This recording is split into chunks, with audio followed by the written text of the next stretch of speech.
আজকের ভিডিওতে আমরা দেখব হচ্ছে যে এই ৪ টা অ্যাসিডে ক্লোরিনের জারণ মান কিভাবে বের করা লাগে। তো ফার্স্ট অফ অল হচ্ছে এইখানে হচ্ছে অক্সিজেন তো অলওয়েজ হচ্ছে -2, তো এখানে 4 ইন্টু -2 মানে হচ্ছে -8, তো এই পার্টটা হয়ে যায় -8 আর হাইড্রোজেন হচ্ছে +1, তো এইখানে হচ্ছে জারণ মান তাহলে +7 কারণ টোটাল হচ্ছে 0 লাগে। এইটার ক্ষেত্রে হচ্ছে আমার সেম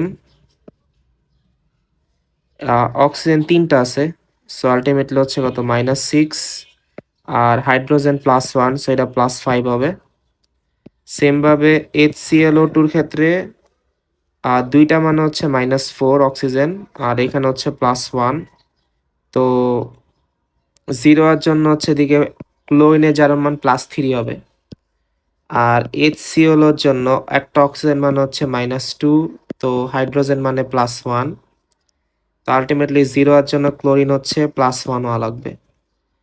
তো পরীক্ষা হচ্ছে এটা প্রায় আসে যে ৪ টা অ্যাসিডের মধ্যে কোনটায় ক্লোরিনের জারণ মান কত। সো এখানে +7, এখানে +5, এখানে +3, এখানে +1 আর কি।